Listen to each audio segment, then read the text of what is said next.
আজকে অনেক দিন পরে একটা ভিডিও নিয়ে চলে আসলাম। আমাদের বাসার সামনে আম্মু 2টা বেগুন গাছ লাগিয়ে রেখেছিল, তো আমি দেখতে পেলাম যে একটা বেগুন ধরেছে। ভাবলাম যে এটা দিয়ে কিছু একটা করা যাক। আর সকাল সকাল ঘুম থেকে উঠে দেখলাম আম্মু রুটি বানাচ্ছিল মাটির চুলায়। তো আমি আমার চাচাতো বোন মিলে ভাবলাম শক্ত রুটি দিয়ে বেগুন ভর্তা খেতে অনেক মজা হবে, তো আমরাও বানিয়ে ফেললাম। আপনারা বাসায় শক্ত রুটি বানিয়ে খান কিনা জানি না, তবে খেয়ে দেখবেন অনেক মজা। আমরা তো মাটির চুলায় বানিয়ে খাই, আর সাথে অনেক ধরনের ভর্তা হলে তো কোনো কথাই নেই। আর এই শক্ত রুটি বানানোর জন্য তেমন কোনো কষ্ট করতে হয় না, শুধু রুটিটাকে অনেকক্ষণ হিটে রেখে দিলে হয়ে যায় শক্ত, কিন্তু কিছুক্ষণ পর উল্টিয়ে পাল্টে নিতে হয়। আমিও রুটিটা কিছুক্ষণ পরে উল্টিয়ে পাল্টে নিচ্ছি যাতে পুড়ে না যায়। আর আমার রুটিটা অনেকটাই মুচমুচে হয়ে গেছে, উল্টানো পাল্টানোর সময় সেটা দেখা যাচ্ছে, দেখেন অনেকটা ভেঙেও গিয়েছে। আচ্ছা যাই হোক, এটা কোনো ব্যাপার না, খাবো তো আমরাই। তারপর আমি আমার চাচাতো বোন মিলে চলে গেলাম বেগুন গাছে। দুঃখের বিষয় একটাই বেগুন ধরেছে।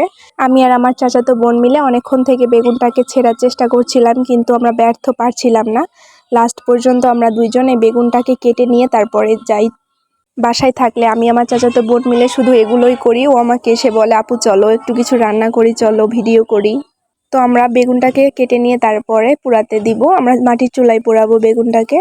আর হ্যাঁ, আমরা গ্রামে থাকি অ্যান্ড মাটির চুলাতে আমরা কমফোর্টেবল ফিল করি। আমার দাদি নানি তো সবাই বলে মাটির চুলার নাকি রান্না অনেক স্বাদ। আমরা এবার বেগুনটাকে চুলার মধ্যে দিয়ে দিলাম। বেশিক্ষণ রাখার দরকার নেই, কিছুক্ষণ রাখলেই, একটু উল্টিয়ে পাল্টিয়ে নিলেই বেগুনটা দেখবেন ভালো মতো হয়ে গিয়েছে। এবার আমরা বেগুনটাকে উঠিয়ে নিব, এবং উঠানোর পরে বেগুনটা দেখলাম ভালোভাবে সেদ্ধ হয়ে গেছে ভেতরে। আর দেখেন হাত দিতে পারছি না অনেক গরমের জন্য, একটু সাবধানে হাত দিবেন। যেহেতু মাটির চুলায় পুড়িয়েছি, বেগুনের গায়ে অনেক ছাই ভরেছিল, এই জন্য বেগুনটাকে ভালোভাবে ধুয়ে নিব। বেগুন পোড়ালে বেগুনের গায়ে খোসার মতো একটা থাকে হালকা আবরণ, সেটা উঠে আসে এবং সেটা ছাড়িয়ে নিব। আর হ্যাঁ, আমি বাসায় কখনোই রান্না করি না, আমার আম্মুই সব রান্না বান্না করে।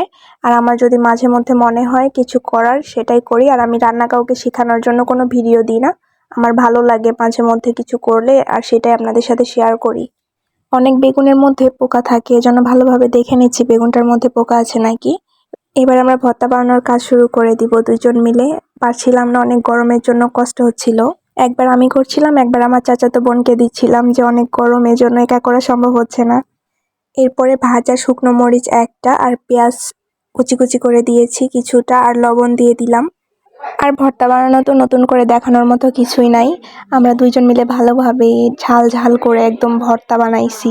এদিকে ভর্তা বানানো শেষ হয়ে গিয়েছে, এবার রুটিটাকে ভেঙে নিব। দেখেন কি মুচমুচে হয়েছে।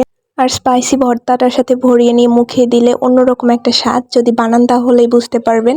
আর সবাইকে একটা রিকোয়েস্ট, আমার চ্যানেলটি সাবস্ক্রাইব করে দিবেন।